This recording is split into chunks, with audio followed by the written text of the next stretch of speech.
कहानी एक कंपनी से स्टार्ट होती है जहां हम जॉन नाम के एक आदमी को देखते हैं जो अपने काम में बहुत ही ज्यादा सीरियस था। उनके ऑफिसर्स चाहते थे कि हर पार्सल टाइम पर पहुंचे, इसलिए वो फैसला करते हैं कि वो जॉन को मलेशिया भेजेंगे। जॉन मलेशिया के लिए निकल जाता है और रास्ते में ही उनका प्लेन एक तूफान की वजह से क्रैश हो जाता है। ये कंपनी का पर्सनल प्लेन था जिसमें जॉन के साथ 3 लोग और भी थे और उनका प्लेन एक पैसिफिक ओशन में गिर जाता है और सिर्फ जॉन ही जिंदा बचता है। समंदर का तेज तूफान जॉन को अपने साथ बहा कर ले जाता है। जब सुबह उसकी आंख खुलती है तो वो एक कश्ती पर होता है और आसपास कुछ भी नहीं होता। जॉन परेशान हो जाता है। जॉन वहाँ बहुत सी आवाजें लगाता है कि शायद कोई उसकी आवाज सुन ले, लेकिन वहाँ इंसान का नामो निशान न था और वो जमीन पर एक बहुत बड़ा हेल्प लिख देता है कि शायद कोई आसमान से गुजरने पर उसे देख सके। अगली सुबह उसकी आंख खुलती है तो वो देखता है कि समंदर की लहरों की वजह से हेल्प मिट चुका था। अब वो लकड़ियों की मदद से दोबारा हेल्प लिखता है। उसे यकीन होता है कि कोई ना कोई उसे ढूंढ लेगा।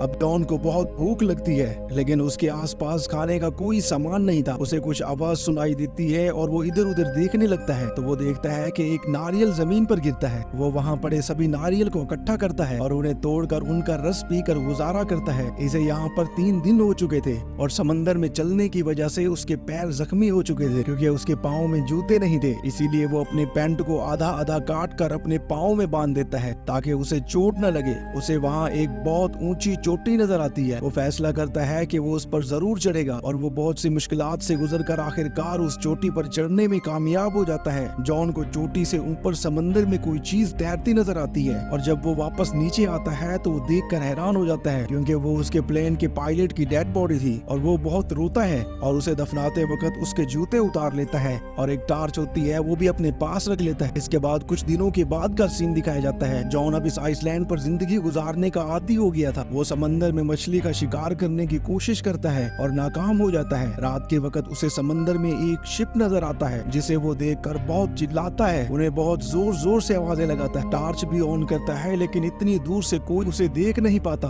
और अगले दिन वो फैसला करता है कि उसके पास जो एयरबोट है वो उस पर बैठकर इस आइसलैंड से निकल जाएगा। वो वहाँ से निकलने की कोशिश करता है लेकिन लहरें इतनी तेज होती हैं कि उसकी एयरबोट पानी में डूब जाती है और वो समंदर में गिर जाता है। इसी दौरान उसके पाँव में चोट लग जाती है जिससे बहुत ज्यादा खून बहता है। जॉन वापस से उसी जगह आ जाता है। अब उसी दौरान बारिश शुरू हो जाती है। उसे एक गार दिखाई देती है और जॉन रात गुजारने के लिए उस गार में चला जाता है। अगली ही सुबह वो कंपनी के सामान को खोलता है जो तैरकर समंदर के किनारे आ गए थे और वो उन्हें खोलकर देखता है, लेकिन उसके काम की 1 या 2 चीजें होती हैं। जॉन को उस सामान में से जूते मिलते हैं जिनके नीचे एक बड़ा सा ब्लेड लगा होता है जिससे वो नारियल को आराम से तोड़ता है और वो एक लकड़ी को उस ब्लेड की मदद से नोकदार बनाता है जिससे वो आसानी से मछलियों का शिकार कर लेता है। वो मछलियों को कच्चा तो नहीं खा सकता था, इसीलिए वो आग जलाने की बहुत कोशिश करता है मगर नाकाम हो जाता है। जॉन को एक आइडिया आता है जिससे वो 2 लकड़ियों को बहुत जोर से रगड़ता है तो उनमें आग लग जाती है और आखिरकार वो आग लगाने में कामयाब हो जाता है। इसके बाद वो बहुत खुश हो जाता है। इसके बाद जॉन का एक और मसला सामने आता है, उसके दांत का दर्द। ये उसका बहुत पुराना दर्द था लेकिन उसने कभी चेकअप ही नहीं कराया था। वो दर्द इतना ज्यादा बढ़ जाता है कि मजबूरन जॉन को अपना दांत तोड़ना पड़ता है और दांत तोड़ते ही वो बेहोश हो जाता है। इसके बाद 5 साल के बाद का समय दिखाया जाता है। जॉन को उस आइलैंड पर रहते हुए 5 साल हो चुके थे और वो पूरी तरह से उस आइसलैंड पर जिंदगी गुजारना सीख चुका था। जॉन का हुलिया अब बहुत ज्यादा चेंज हो चुका था। उसके सर और मुंह के बाल बहुत बड़े हो चुके थे और वो बेहद कमजोर हो चुका था। एक दिन जॉन मछली का शिकार कर रहा था तो उसे एक आवाज सुनाई देती है। जॉन देखता है तो वो एक स्टील की शीट होती है जिसे देखकर उसके दिमाग में एक आइडिया आता है कि वो इसकी मदद से यहाँ से निकल सकता है।